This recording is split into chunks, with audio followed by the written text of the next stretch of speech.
Colocar a mão no coração, vamos falar com Deus neste momento.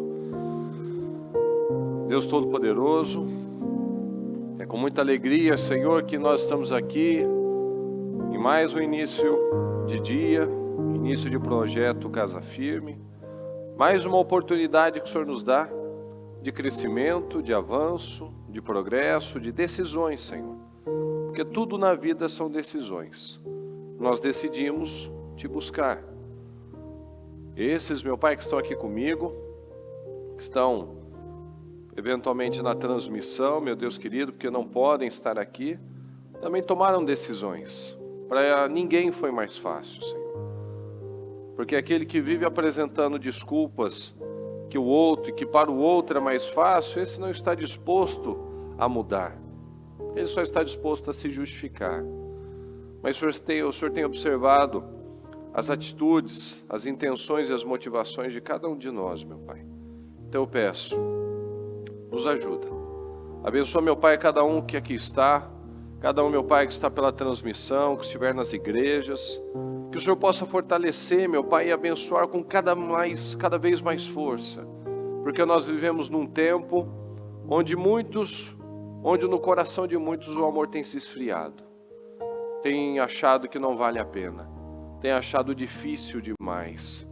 Mas nós estamos aqui, Senhor, porque cremos que esse é o único caminho. Esse é o único, meu Pai, lugar onde nós estamos seguros, que é na Sua presença, Senhor.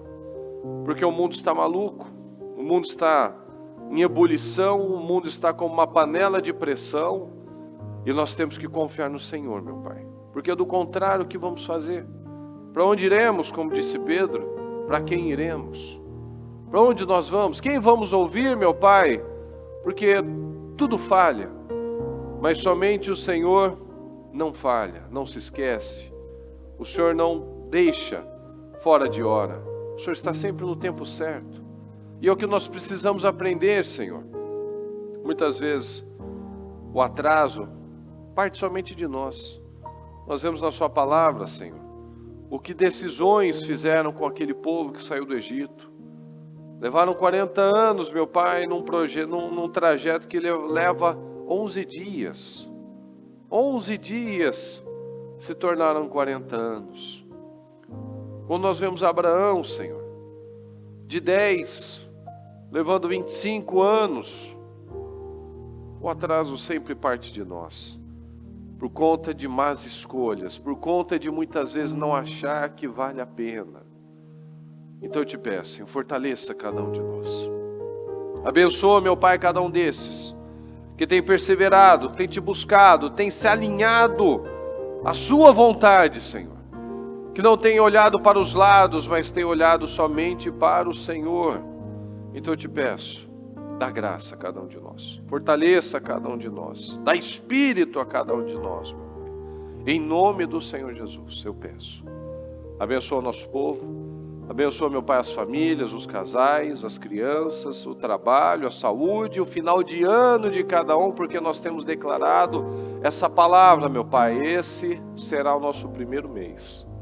Então nós cremos, meu Pai, que nós já vivemos e viveremos já o início, meu Pai, do que o Senhor tem preparado para nós para o ano que vem. Enquanto muitos estão parando, estão desesperados, estão amargurados, estão sozinhos, infelizes, nós continuamos crendo, vivendo e tendo a certeza, esse é só o começo, Senhor. Esse é só o começo das Suas obras. Tudo que o Senhor tem para nós, para o ano novo, nós já começamos a viver este mês. Essa é a nossa fé, meu Pai. Essa é a fé daqueles que creem. Muito obrigado por tudo, Senhor. Se fizemos coisas, palavras, pensamentos, atitudes, reações que tenhamos entristecido o Teu Espírito Santo, nos perdoa. Nos perdoa. Nós não queremos barreiras, afastamentos, divisões. Nós não queremos nada que impeça a Sua operação, Teu Espírito Santo falando nos nossos corações. Muito obrigado por tudo, Deus querido, nós chamamos. E se estamos aqui, meu Pai, é somente por um motivo. É porque o Senhor nos escolheu, é porque o Senhor nos perdoou, é porque o Senhor nos deu graça para estarmos aqui neste momento, neste dia, para tomar decisões, meu Pai. Então, muito obrigado, porque nada é por nós, meu Pai. Tudo é pelo Senhor. E se estamos aqui é porque o Senhor tem misericórdia de nós. Muito obrigado por tudo. Nós chamamos e te agradecemos. Amém, amém e amém. Graças a Deus. Vamos iniciar aqui a partir de Neemias 1, do 1 ao 4. Essa passagem de Neemias você já sabe até de cor. Então não vai nem fazer muita diferença para você. Mas preste bastante atenção, por favor, nos detalhes. Neemias 1, 1 ao 4.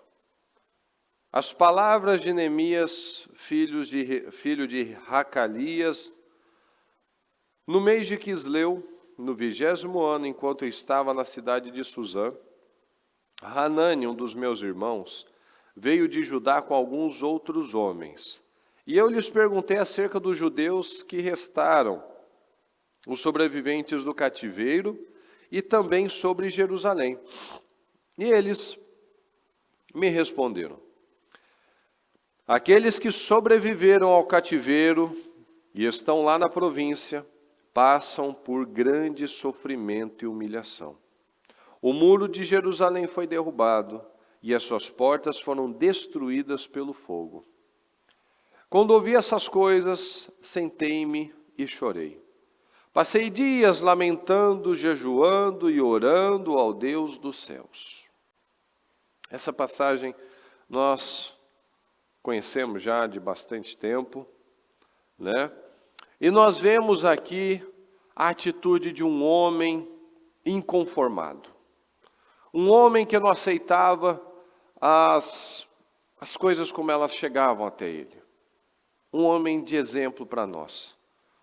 Um homem onde nós analisamos: eu não devo conviver, eu não devo aceitar coisas que são inaceitáveis. Então nós vemos aqui ele querendo saber como é que estava o povo e chegaram as más notícias. Porque estamos sujeitos a todos os dias receber uma má notícia, um choque, alguma coisa desagradável. Mas aqui que está a diferença. Ele estava em Suzã, muito longe daquela situação. Mas ele se viu como corresponsável pela solução. Ele não tinha participado do problema, mas ele queria participar da solução. E é isso que nós precisamos acordar. Muitas vezes nós vemos situações no casamento, vemos situações na empresa, vemos situações na nossa vida, nos nossos filhos.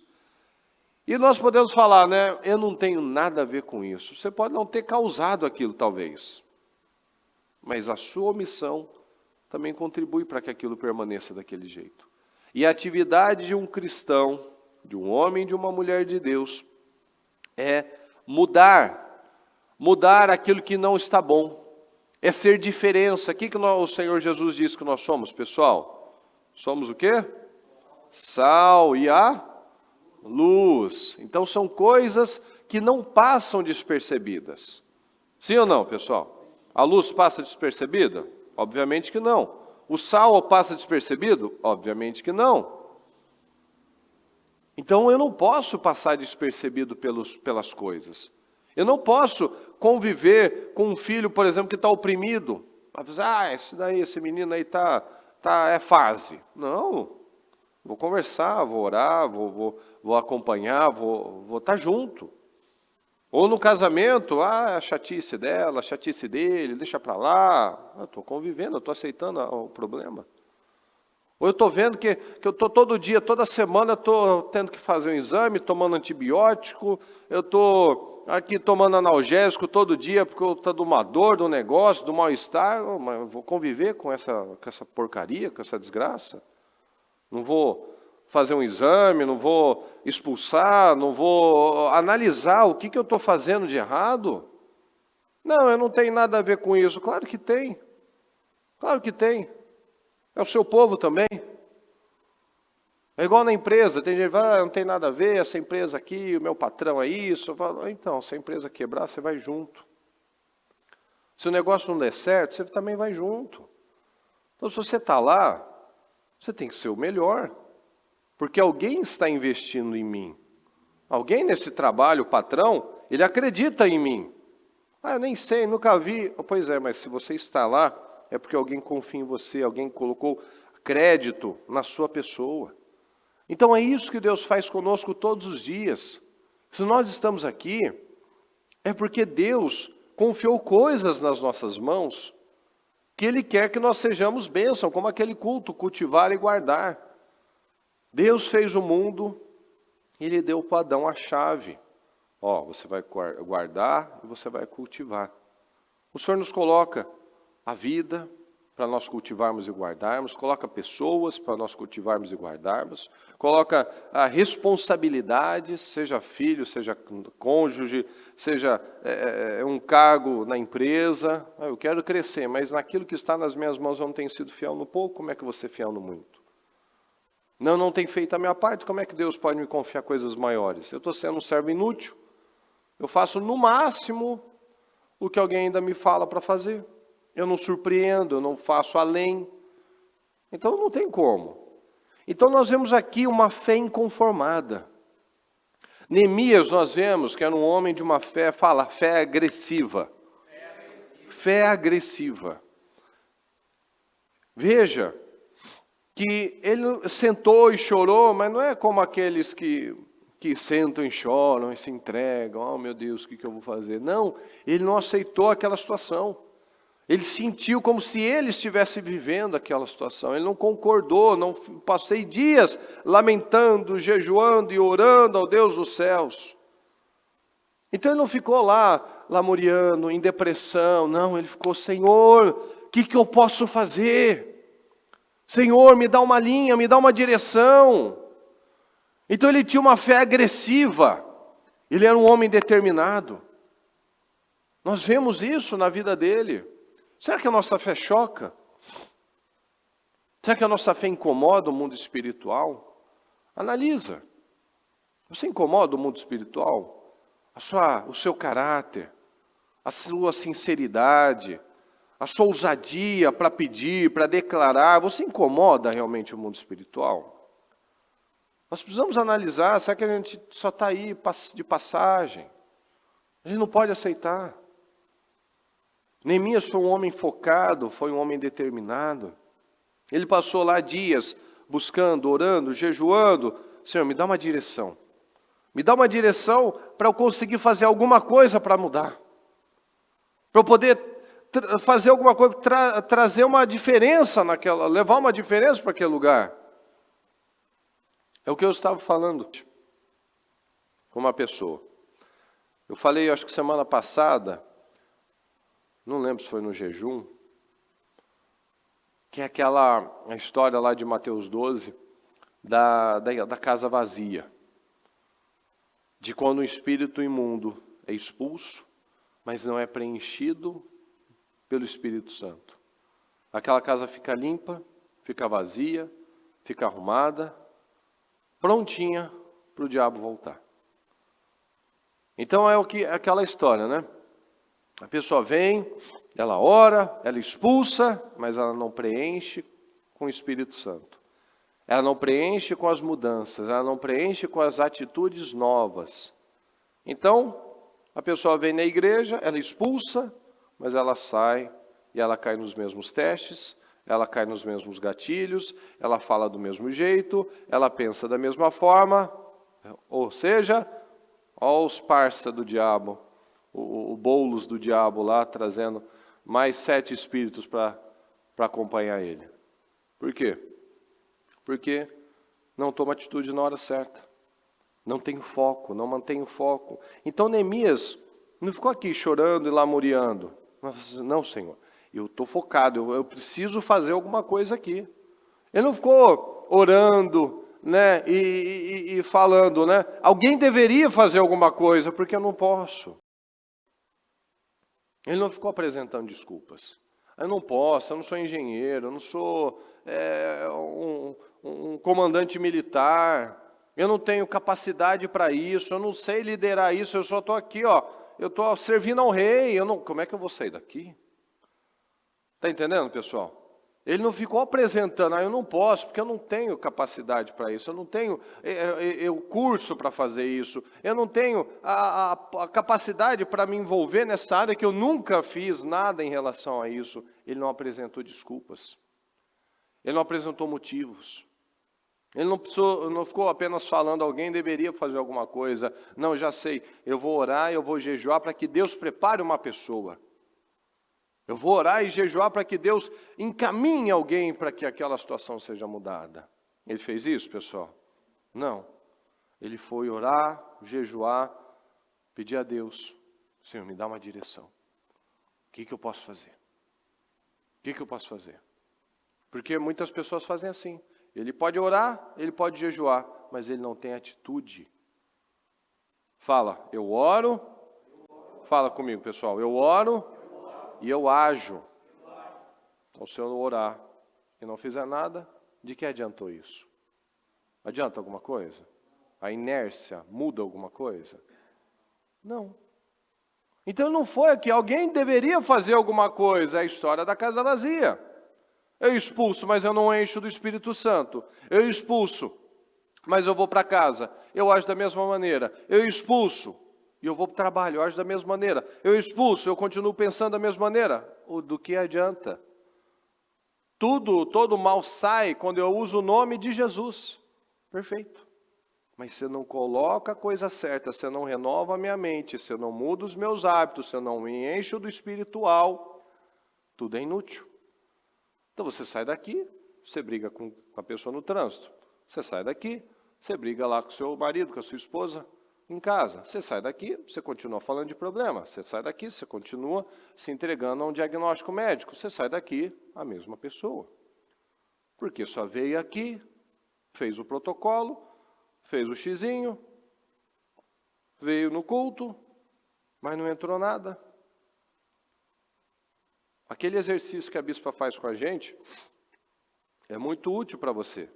Para você fazer com você mesmo, para você fazer com seus filhos, para você fazer com quem vem com você, né?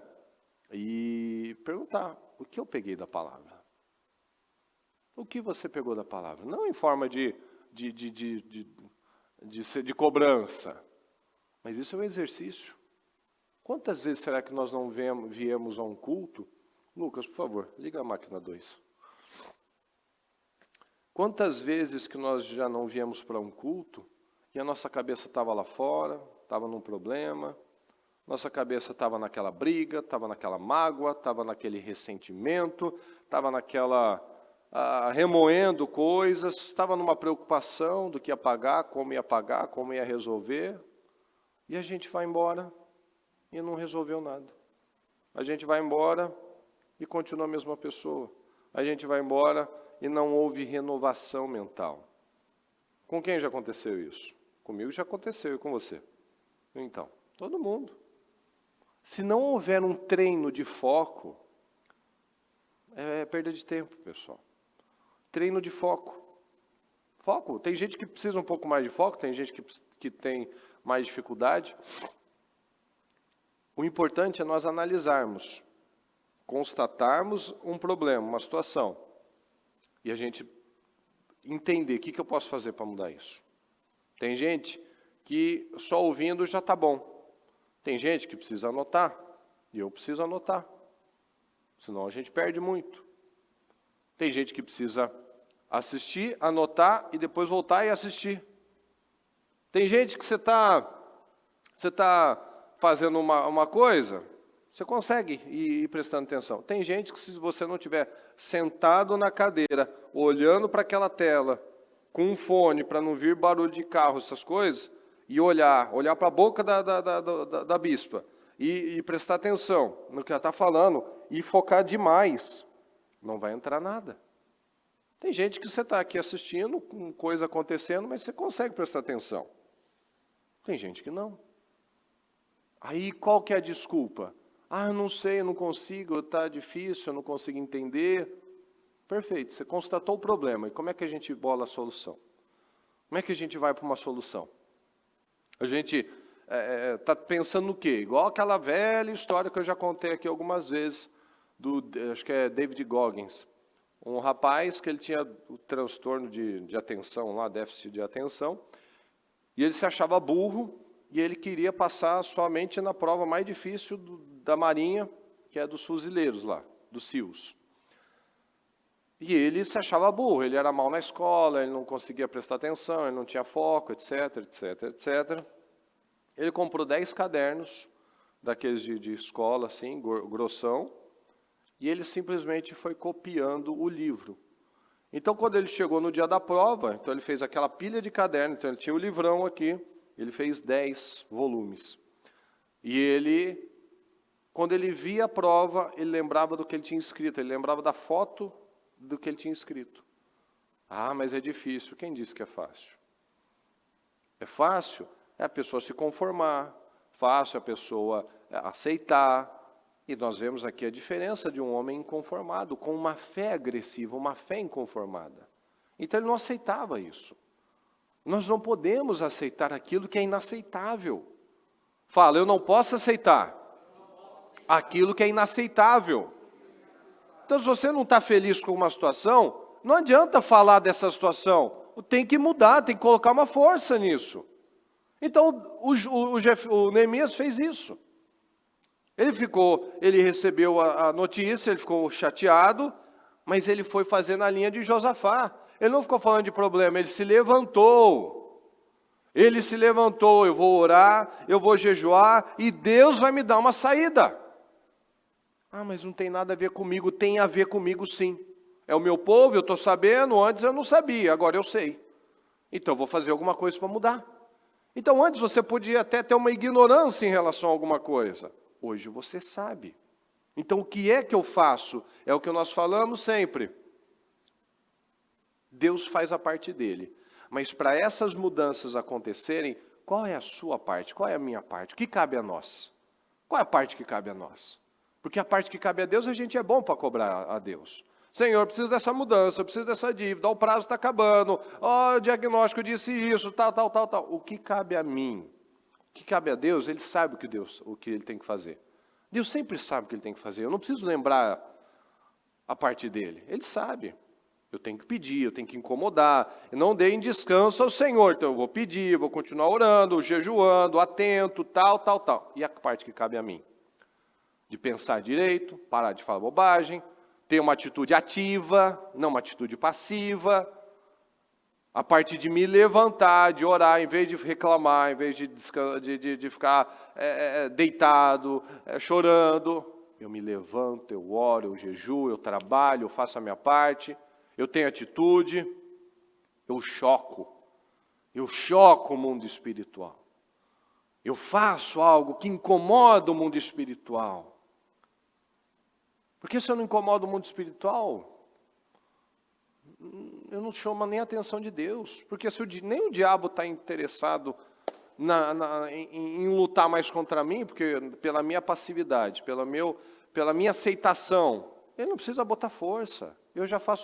Eu já me coloco no problema sozinho. Então, se eu não coloco força nisso, é a história que nós falamos, a casa vazia. Então você vai lá, você expulsa, mas também você deixa entrar de novo. Eu vou lá e expulso, mas depois eu não faço nada para mudar, eu deixo o negócio voltar. Então nós precisamos despertar para isso. Ele era um homem convicto. Ninguém tirou a convicção dele. Estava lá dentro. Será que as pessoas tiram a nossa convicção com facilidade?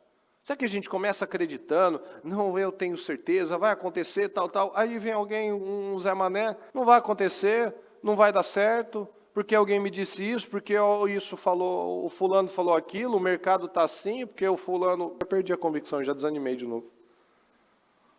Será que nós somos pessoas que ainda precisam de apoio, de estímulo para fazer o que tem que fazer? Será que ainda a gente tem esse tipo de imaturidade? Será que alguém precisa me validar para eu fazer o certo? Será que alguém precisa me empurrar para eu fazer o certo? Não podemos aceitar isso. Não posso aceitar. Tem sempre alguém lá, um tutor, alguém para falar assim, acredita, viu? Vai dar certo. Senão, ninguém me ajuda, ninguém me apoia. E daí?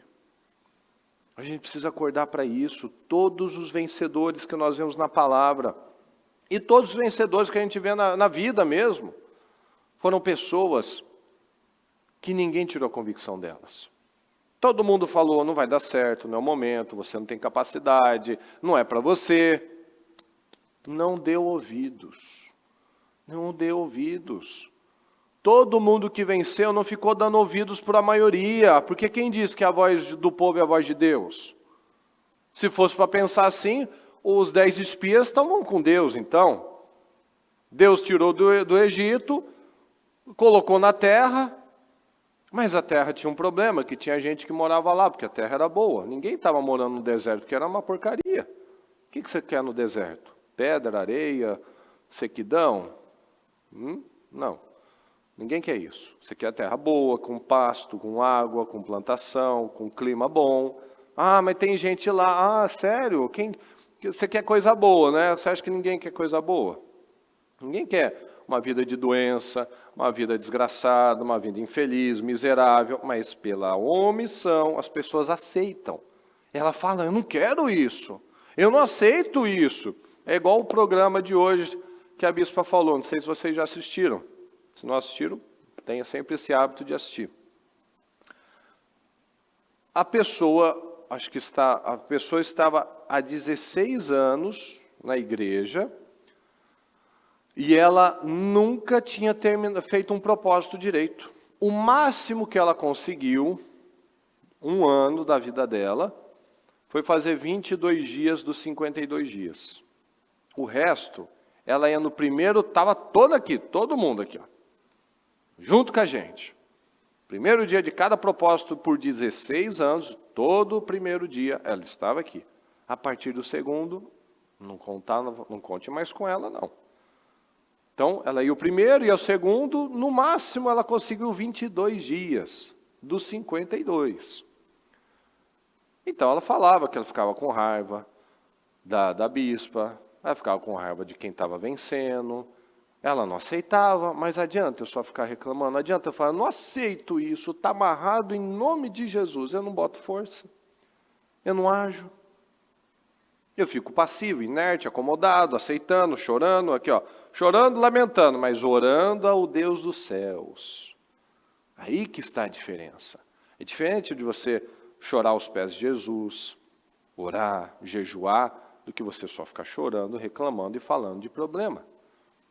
Então esse homem tinha convicção, ninguém tira a convicção de alguém que quer vencer. Se você fala que quer vencer, mas você não tem a postura, a atitude de um vencedor, você vai desanimar.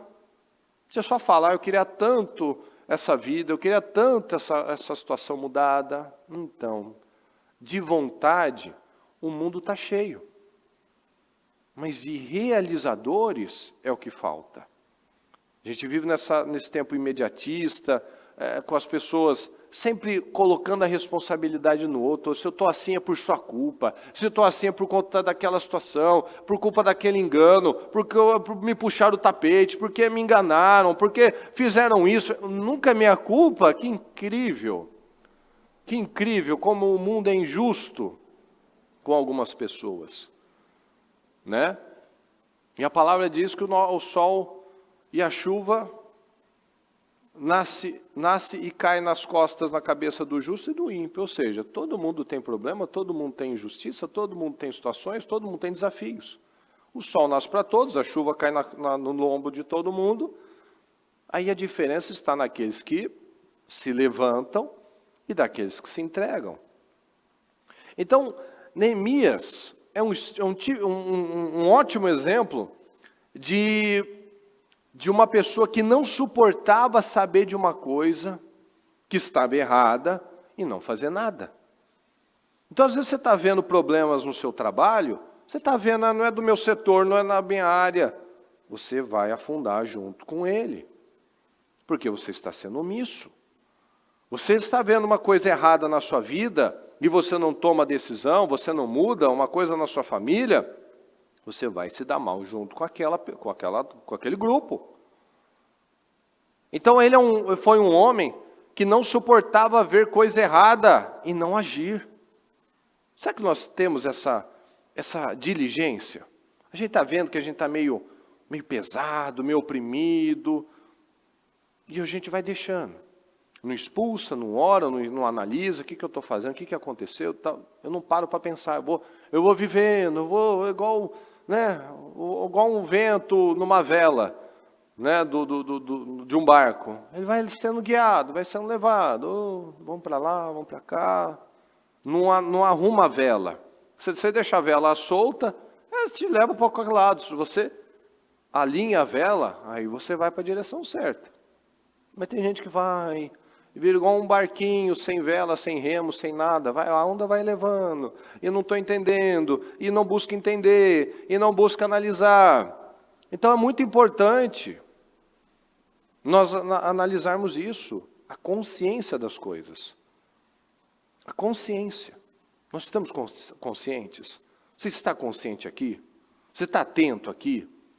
Onde você está inteiro? No seu trabalho você está inteiro? Aqui nesse momento você está inteiro? Lá na sua casa você está inteiro? Senão a pessoa está aqui pensando no trabalho, está no trabalho pensando em casa, está em casa pensando lá fora. Ou seja, está sempre bagunçada a vida dela. Porque nunca tem o foco na coisa certa, na hora certa. Aí vai orar, a gente é bombardeado por pensamentos, e imagens, e ideias, e coisas que aconteceram. Eu não paro, não. Mas você fica lá 5, 10 minutos, tal, você nem lembra o que você falou, você começa a falar automático, obrigado, Senhor, abençoe isso, tal. E não aconteceu nada, você não moveu o mundo espiritual, você continua lá frio, e a vida vai indo. Então nós não podemos nos acostumar com isso. Neemias significa conforto, consolo de Deus. Então, ele foi um homem que trouxe esperança para aquelas pessoas. Quando ele foi lá, se apresentou, começou a trabalhar, ele mostrou um consolo, um conforto. Porque aquele povo não tinha se levantado, mas ele se levantou. Então um líder, um cristão, ele não se exime da responsabilidade que cabe a cada um de nós. Ele se colocou como um aqueles que pecaram. Porque na nossa vida, tudo é semeadura e colheita. Aquele povo estava naquela situação por culpa deles mesmos. Nós estamos na situação que nós estamos, seja ela boa, seja ela ruim, por culpa nossa. Por mérito. Eu plantei a semente boa, eu estou colhendo a coisa boa. Eu plantei a semente ruim, eu estou colhendo, não depende de Deus. Deus quer abençoar. Jeremias 29. Os pensamentos que o Senhor tem para mim são de paz, de bênção, de vitória. Jesus disse sobre a vida abundante. Então, Deus não tem uma vida ruim para nós. Tudo que Ele fez, o céu é do Senhor. A terra, Ele deu aos filhos dos homens. Então, Ele quer que nós venhamos a desfrutar, a ser bênção, a conquistar, né? Lá no momento da criação, domine, multiplique, ou seja, prosperidade, ocupe, né, territórios, faça coisas diferentes, seja a amplitude, amplie as suas coisas, cresça, amplie as minhas tendas, Senhor, oração de Jabes, aumenta as minhas terras, Senhor.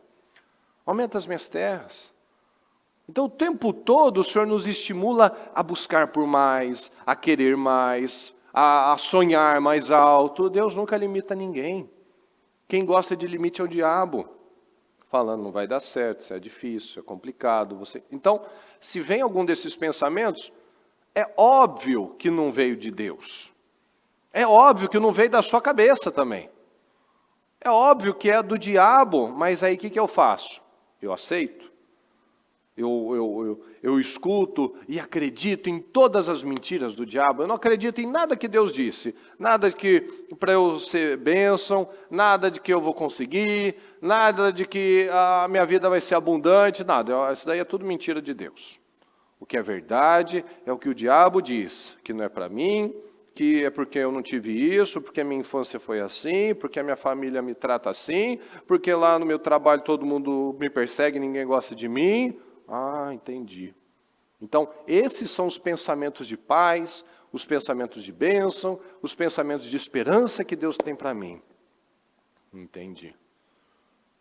Então, nós precisamos analisar isso. Que tipo de vida que nós temos escolhido? E Neemias, ele descobriu algo que nós precisamos buscar na nossa vida. que o maior problema daquele povo, que já estava há 120 anos com aquela vergonha, com aquela humilhação, e às vezes a gente está aceitando problemas na nossa vida já há muito tempo, não era porque não tinha pedra, porque não tinha cimento, porque não tinha engenheiro, porque não tinha pedreiro, é porque não tinha a mentalidade certa. O maior problema das nossas vidas, o maior problema da minha vida é uma mentalidade errada. Então, o maior problema da vida daquelas pessoas que estavam ali naquela humilhação, o maior problema não eram as muralhas no chão, não eram as ruínas, era a mentalidade derrotada. Então, as ruínas, o fracasso, a miséria, as pedras no chão, as doenças, o fracasso, ela incomoda alguém, pessoal? Fala a verdade, sim ou não? O mundo está preocupado com as humilhações, com as doenças, com os problemas? Sim ou não? Está nada. Mas vai começar a crescer, vai começar a se destacar. Aí não começa, você não vira o bandido, o metido, você não tudo fica uma porcaria? Então, presta atenção nisso. Uma vez eu estava pensando, né? Desde que existe internet, analisa isso junto comigo. O mundo tem uma hipocrisia desgraçada. O mundo é uma hipocrisia total, né? Fala de tanto amor, mas as pessoas cada vez com mais ódio. Se pudesse te ver assim, estribuchando no chão, algumas pessoas que preferem isso, de tanto amor que tem nesse mundo, né? Eu não sei se vocês lembram, no tempo de escola, na aula de geografia, tinha uma expressão, acho que hoje em dia eles nem devem usar mais essa expressão, porque traz alguma consciência para a pessoa, então eles o sistema aí dos esquerdistas não gosta que a gente tenha consciência das coisas. Mas lá no meu tempo de escola, a minha professora, que como todas as professoras de humanas são de esquerda, mas aquela era moderada, vamos dizer assim. Ela falava de uma expressão que tinha até nos livros, falando da seca, da miséria do Nordeste, que fala da indústria da seca. Quem já ouviu essa expressão? Então, na escola, na aula de geografia, você deve ter ouvido isso. Fala indústria da seca. O que significa isso? É um estilo, um padrão, uma maneira de lidar com as coisas para que aquilo nunca mude. Por que nós vemos muitos ataques lá para o Nordeste, do que estava supostamente fazendo de errado? Porque o governo federal, o presidente, ele começou a furar poços. E muitos desses políticos famosos, eles ganhavam muito dinheiro com os caminhões-pipa. Então isso já foi um problema, começou a secar para eles. Porque o povo começou a ter autonomia. Então a indústria da seca sempre foi isso. Você não vê que cada eleição vinha o cara que ia falar que ia acabar com a pobreza, com a miséria? Sim ou não, pessoal? Se ele acabasse, ele não tinha voto. Ele tem interesse que aquilo acabe? Sim ou não? Não, não tem. Não tem interesse. O mundo está como está, não é porque não tem comida, porque não tem dinheiro, tem muito dinheiro e tem muita comida. Mas não tem interesse que aquilo acabe. Então é tão incrível que os caras mais ricos do mundo, tirando o Elon Musk, mas todos os outros, eles têm eles podiam só cuidar da vida deles. Vocês são bilionários, vocês têm 40 bilhões, cuida da vida de vocês, vai cuidar da vida de vocês. Não, eles querem atrapalhar a nossa vida também. Então, eles estão tão ricos, mas eles ficam entediados. Assim, como é que a gente vai fazer para prejudicar mais as pessoas, para acabar, para diminuir a população, né? Porque a gente não está satisfeito só em ter dinheiro, em ter a nossa vida, ter assim para 10 gerações dinheiro, tá? Não. A gente precisa atrapalhar as pessoas. Então veja que todos os caras mais ricos do mundo, eles sempre falam da justiça social, né? E desde que existe a internet, você vai concordar comigo, desde que eu lembro que existe internet, aquelas imagens da África são idênticas, não são? É a mesma imagem daquele menininho magrelinho, ossudo, ou barrigudinho, que passa a necessidade com o nariz remelento e tal. Você pegar a imagem dos anos 90 e a imagem de 2022, é a mesma imagem. Ou seja, não tem interesse que aquilo mude. Não tem. Então, de vez em quando aparece no YouTube aqueles anúncios daquele povo sofrido e tal. Um monte de gente, às vezes, fica até com dó e manda dinheiro para aquilo lá. Não é interessante para eles mudarem isso. Esses países estão cheios de corrupção, até essas ONGs estão envolvidas em corrupção. Porque a gente sabe, a maior parte dos brasileiros e dos americanos, por exemplo, estão acima do peso. Não está assim, não está faltando. Não tem distribuição correta, não faz chegar na ponta. Não tem interesse. Não tem interesse. Então, se nós não acordarmos, a gente cai nessas retóricas, dessas narrativas idiotas. Não, porque o mundo está assim, porque é culpa da vaca, que a Amazônia está acabando, é culpa do aquecimento global, então vamos comer grilo, vamos comer barata, vamos comer não sei o quê. Isso é tão imbecil, tão imbecil. E a pessoa vai acreditando nisso, ela vai aceitando tudo.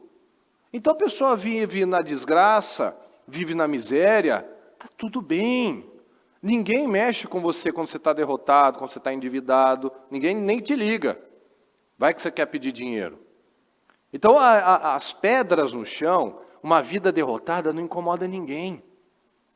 Mas quando você se levanta, quando começa a crescer, quando começa a avançar, aí você está fazendo coisa errada. Aí você está destruindo a Amazônia. Porque o agro brasileiro, por exemplo, é o mais competitivo do mundo. Ele é mais competitivo que os Estados Unidos. A Europa não tem chance de competir com o Brasil. Mas está metendo pau. Não, porque é boi, está acabando com a Amazônia. A gente vê aquelas imagens que você perde de vista, você não tem mais mata. É tão infinito aquilo lá. Os caras não têm uma floresta praticamente. E o que tem está queimando para fazer carvão. Porque a Rússia ainda está mandando lá, então eles não têm como mexer. Então, o que resta de floresta estão queimando. E quer falar da nossa vida. Então, se a gente não para analisar as coisas, a gente fica igual uma barata tonta, fica bobo, fica indo para lá, para cá, o barquinho no mar. O vento te leva, você vai indo. Ah, não, é verdade, eu sou um culpado, porque se eu gosto de comer picanha, eu sou responsável do aquecimento global. Eu sou responsável, então eu tenho que também comer meu hambúrguer vegetal feito de ervilhas para ajudar a natureza. Olha a imbecilidade. Olha a coisa. Porque, veja só, esses dias eu estava vendo um documentário. A vaca come o quê, pessoal? O grama, capim. O capim faz fotossíntese, então ele tira o carbono. Aí a vaca come e depois ela faz o cocô, solta a pum, a rota, tal, e ela joga gás. Mas depois ela vai lá e come.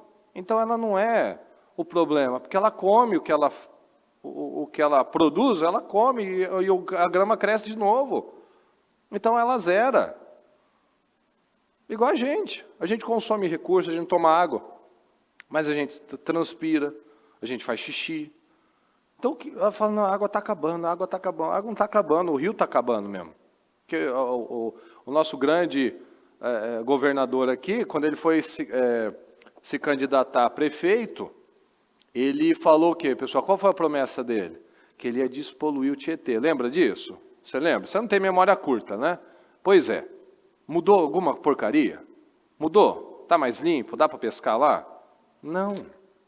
Então não é que está acabando a água. É porque está poluindo mesmo.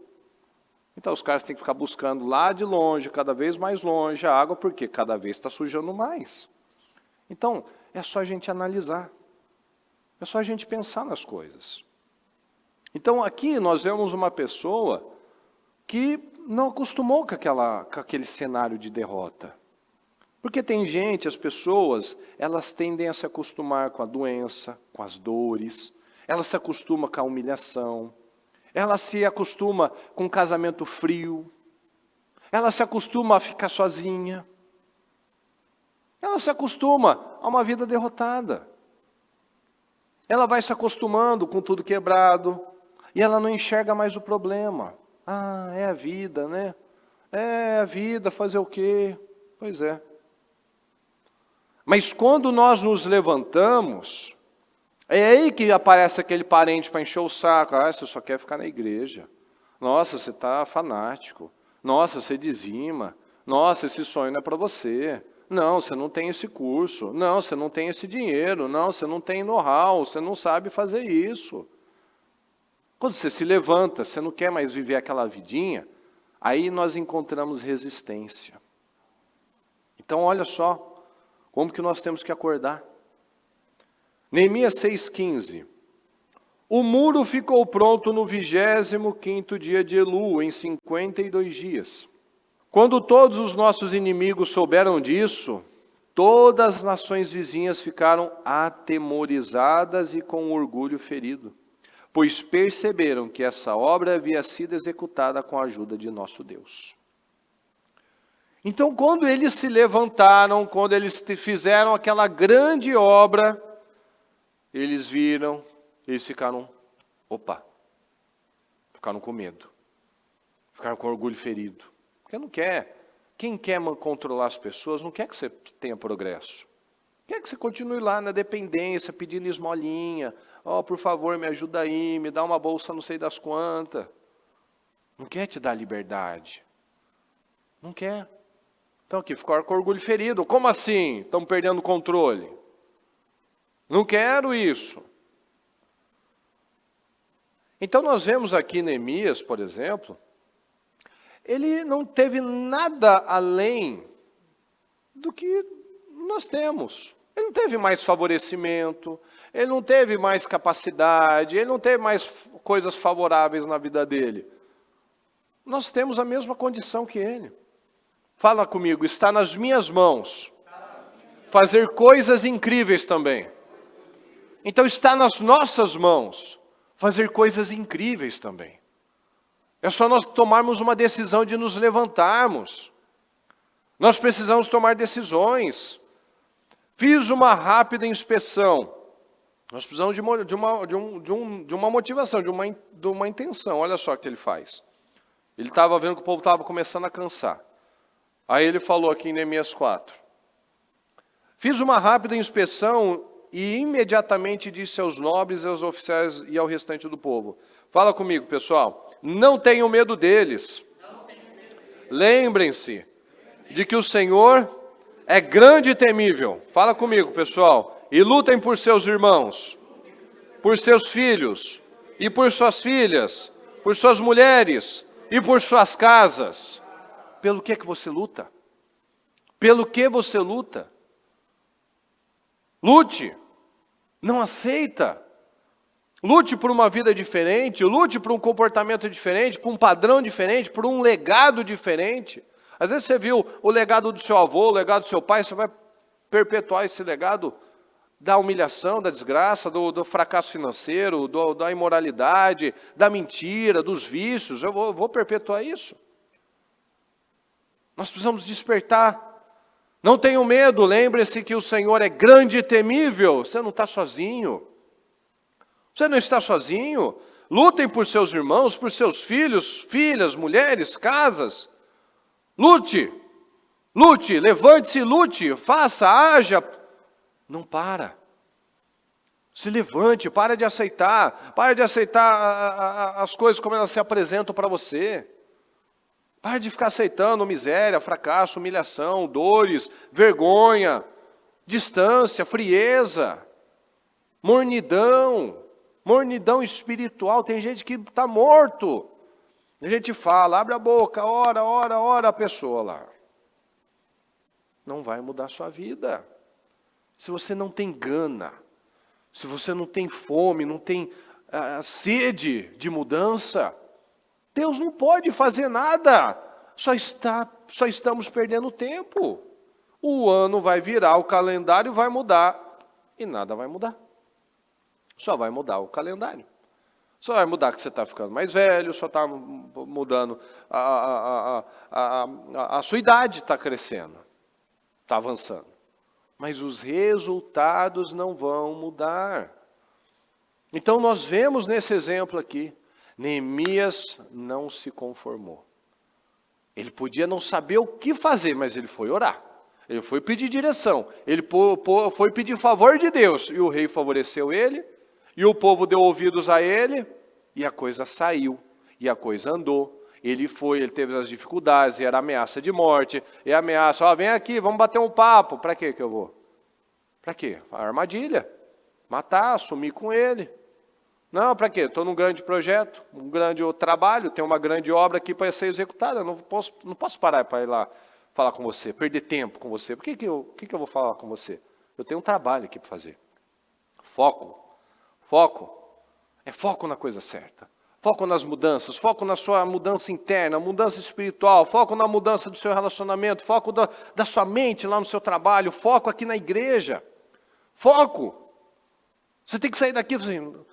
É o que eu estava falando para uma pessoa. A gente não pode sair da igreja e falar assim, o que você pegou da palavra? Falou de Neemias, né? Falou de Abraão, falou de Jesus, falou lá de Paulo, né? Daquela cura. Não. Ninguém quer saber da história.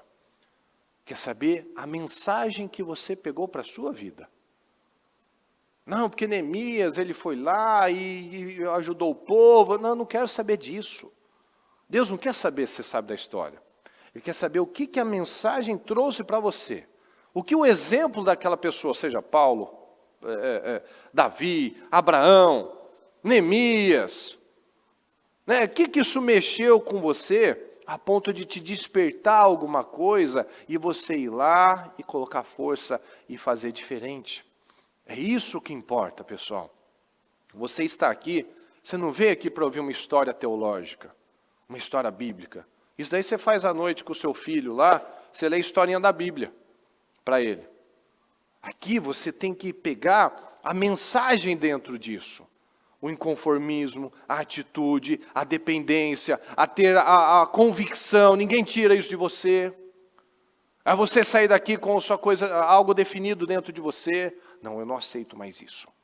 Eu não vou mais terminar os meus dias desse jeito. Eu não vou terminar esse ano pensando, agindo. Eu posso não viver a mudança aqui fora, mas a mudança aqui dentro já aconteceu.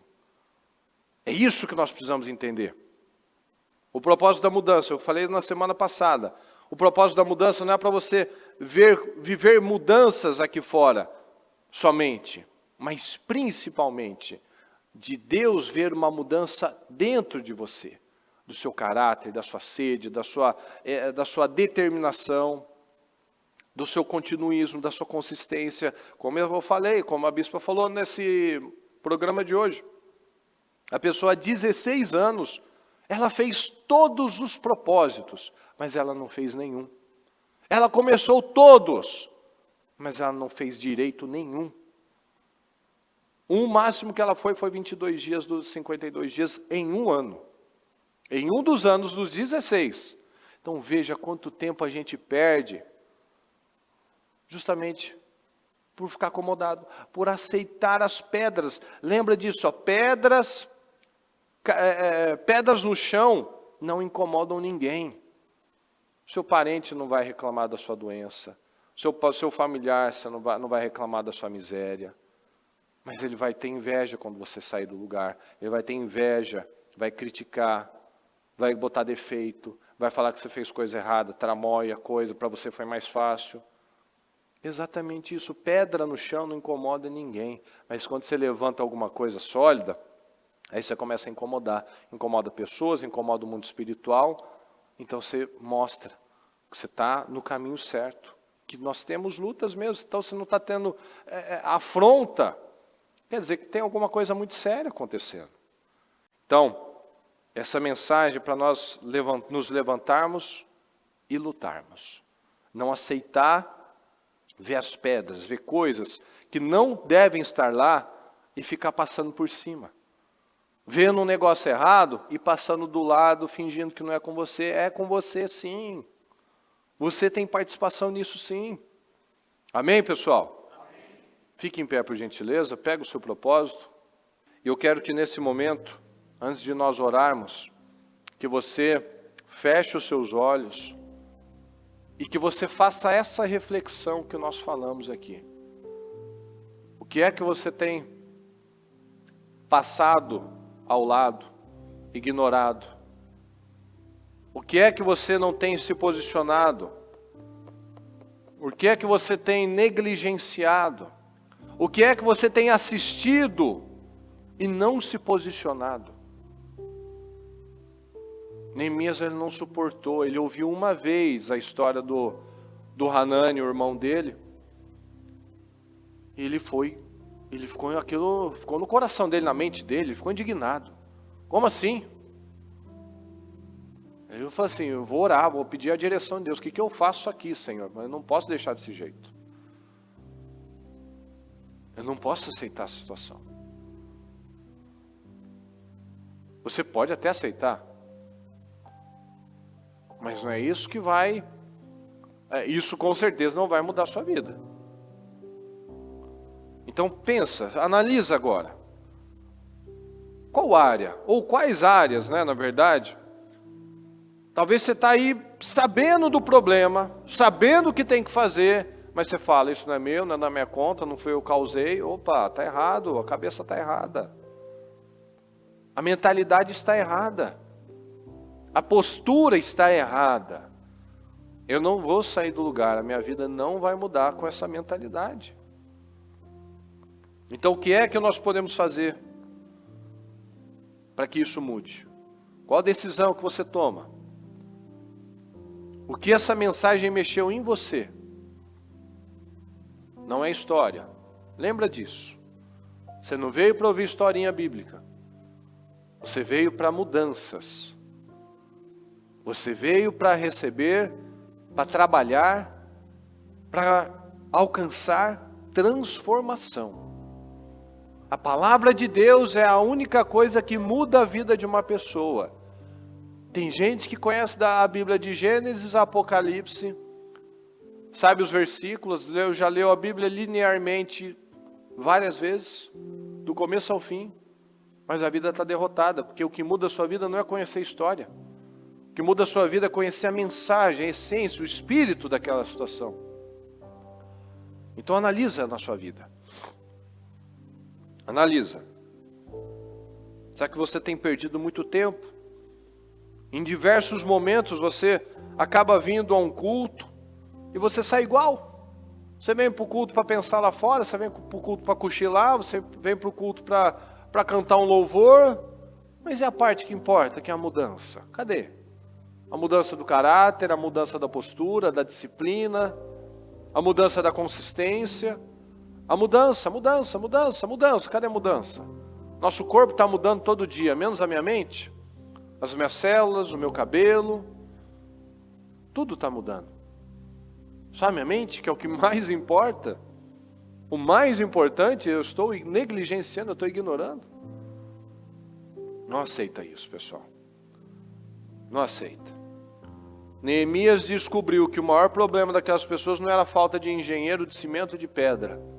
Era a falta de uma mentalidade de vencedor. Um falava para o outro e todo mundo naquela mesma frequência da desgraça. É difícil, complicado, não vai dar certo, é muito grande, a gente não tem condição, a gente é pequeno, é pobre, é burro, não sei o quê. Não. Se um pensamento não lhe dá esperança, ele não é de Deus. A bispa fala essa frase. Se um pensamento te deixa para baixo, se um pensamento te faz parar, se um pensamento te faz desistir, retroceder, isso daí é do capeta. Não tem como ser de Deus uma coisa dessa. Então nós precisamos analisar. Às vezes a gente está dando muito crédito à mentira do diabo e desprezando, chamando Deus de mentiroso. E Paulo fala que todos os homens sejam mentirosos e Deus verdadeiro. Tudo pode acontecer, eu sempre sei. Eu sei porque sei. Como disse Pedro, cremos, isso é muito forte. Cremos e sabemos que tu és o Filho de Deus. Eu creio e eu sei. Eu acredito e eu tenho certeza. Então todos podem mentir, mas Deus continua sendo verdadeiro. Eu posso me enganar, eu posso acreditar em mentiras, mas Deus não me disse uma mentira. Deus não me disse algo errado, algo impreciso. Eu posso distorcer, eu posso ouvir vozes, eu posso dar crédito ao mundo, ao diabo, a um monte de coisas. Mas Deus não me disse isso. Mas eu posso acreditar nisso. Então tome uma decisão. Cremos e sabemos que tu és o Filho de Deus, que é ungido, que é o enviado. Então creia e saiba que só tem um caminho, só tem uma direção. E é essa que você vai perseguir. A palavra de Deus, a mudança interna, a busca pela coisa certa, a busca pela única coisa, somente uma é necessária. E ela não nos será tirada. É isso que nós precisamos aprender, pessoal. De uma vez por todas. Porque a gente sabe os versículos, sabe responder, mas falta a atitude, a não aceitar as coisas como elas estão, como elas se apresentam a nós. Deus Todo-Poderoso, nós estamos aqui, Senhor, na sua presença. Eu creio, meu Pai, cremos e sabemos, Senhor, que essa palavra tem que vir para mudar. Porque se uma palavra vem e não muda, Senhor, ela não cumpriu o propósito dela. Porque a palavra do Senhor, quando ela é lançada, ela tem uma direção. Ela não volta, Senhor, sem cumprir um propósito pela qual ela foi enviada. E essa palavra foi enviada, Senhor, para mudanças, para despertamentos, para acordar, meu Pai, aqueles que estão abatidos, chateados, para acordar aqueles que estão dormindo, Senhor. Aqueles que estão na passividade. Então eu peço, na visão, Senhor, que cada um se levante e lute com as armas espirituais, com a autodeterminação, com o domínio próprio. Que não precise de alguém para ficar empurrando, motivando. Não, Senhor, ela sabe, nós sabemos. Cremos e sabemos, nós sabemos o que fazer. Nós sabemos o que funciona. Mas precisa força, precisa disciplina. A disciplina no começo é motivo de tristeza. Mas no final ela produz frutos de paz e de justiça. Para aqueles que foram por ela exercitados. Então eu peço, Senhor, que cada um acorde nesse momento e desperte, para que não venha a ser conduzido mais por vozes, pensamentos, preguiça, Senhor, comodismo. Não, Senhor, que tenhamos aqui homens e mulheres realmente focados, determinados, realmente querendo a mudança, meu Pai, não apenas esperando que a mudança caia do céu, mas que nós venhamos a provocar essas mudanças, meu Pai, através da mudança da nossa mente, do nosso estilo de vida, da nossa mentalidade, Senhor, do nosso espírito. Neemias, ele não ficou lá orando, ó Senhor, o Senhor devia enviar alguém lá. Não, Senhor, me dá meios, me dá capacidade, me dá favor, para que eu vá lá e eu mude essa situação. Então que ninguém aqui, Senhor, fique mais pedindo, orando, Senhor, muda aquela situação, muda aquela... Não, muda eu. Muda eu e o Senhor vai mudar aquilo lá. Senhor, muda o cônjuge, muda o filho. Não, o que eu tenho que fazer? O que eu posso colaborar? O que eu posso contribuir? Nós somos colaboradores, cooperadores de Deus. Deus não faz tudo sozinho e eu, obviamente, não faço tudo sozinho. Deus vai fazer a parte dele, eu vou fazer a minha parte. Então, o que eu posso fazer para mudar essa situação financeira, na saúde, no casamento, na minha vida, de forma geral? O que cabe a mim? O que eu devo fazer? O que cabe a mim transformar o meu dia a dia, a minha rotina, para que eu veja mudanças acontecendo? Senhor amado, nos dá visão, Senhor. Nos ajuda a ver, nos ajuda a despertar. Nos ajuda, meu Pai, a ter essa ânsia, essa sede, meu Pai, essa fome pelo Senhor. Porque do contrário, nós só estamos perdendo tempo. E nós não temos tempo para perder tempo, Senhor. Os dias são maus. O tempo está passando, a iniquidade está aumentando, Senhor. E se o amor não aumentar também, nós vamos sucumbir. Eu peço que você pegue o seu propósito, que você declare agora. Declare o que você deseja, o que você quer que termine este ano resolvido já na sua vida. E que você declare, e que você se comprometa com a sua parte. Porque Deus, a gente não precisa cobrar do que Ele tem que fazer. A gente fala, a gente declara, mas a gente não tem que esperar que Ele faça tudo. O que você se compromete a fazer. O que você tem que mudar no seu dia a dia, na sua rotina. O que você tem que mudar no seu estilo de vida, na sua mentalidade, nas suas palavras, nas suas reações. Em ser mais ativo, em ser mais inconformado, em ser mais ter uma autoridade, uma autoliderança, não esperando pelos outros. Então fale agora: Senhor, eu quero essa situação transformada, Senhor. Eu quero a situação no casamento, essa situação no cônjuge, essa situação no filho, na vida profissional, nessa ação judicial, na minha saúde, meu Pai. Eu declaro essas mudanças, meu Pai. Eu declaro essas transformações. Mas também, Senhor, eu me comprometo com o Senhor que eu vou fazer assim, eu vou fazer diferente nessa área, eu vou pensar diferente, eu vou ter uma postura diferente nesse momento, nesse trabalho, nessa situação, nessa circunstância. Eu vou fazer a minha parte, Senhor, e o Senhor fará a sua, eu tenho certeza. Eu declaro isso, meu Pai.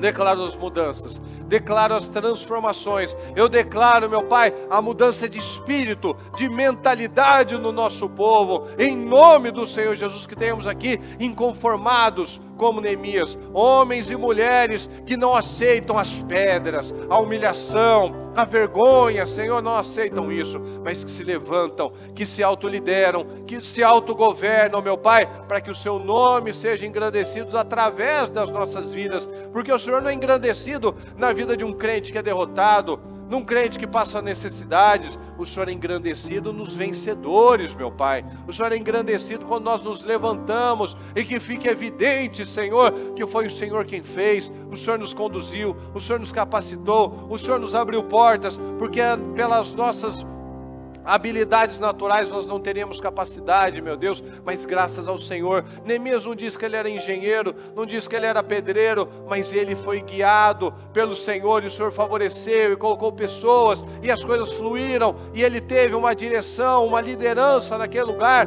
onde faltava uma mudança de mentalidade. Então não olhe para a sua capacidade ou falta de capacidade, olhe para o Senhor. Ele vai dar os meios, Ele vai dar condições, Ele vai criar maneiras para que essa situação aconteça. É isso que nós precisamos crer, é nisso, é nele que nós precisamos confiar. Em nome do Senhor Jesus, eu peço, meu Pai, dá vitória a cada um de nós. Nos responda, Senhor. Abençoa o seu povo. Abençoa cada um que está aqui comigo. Abençoa cada um que está pela transmissão, que estiver nas igrejas, Senhor. Que o Senhor dê um dia poderoso, com a bênção do Senhor, com respostas, meu Pai, com restauração, com entendimento, com uma mudança, meu Deus, realmente, de uma mentalidade, de um espírito, Senhor. Em nome do Senhor Jesus. É o que nós te pedimos, meu Pai. Concordamos, ligamos, tomamos posse em nome de Jesus. Muito obrigado, amém, amém e amém, graças a Deus.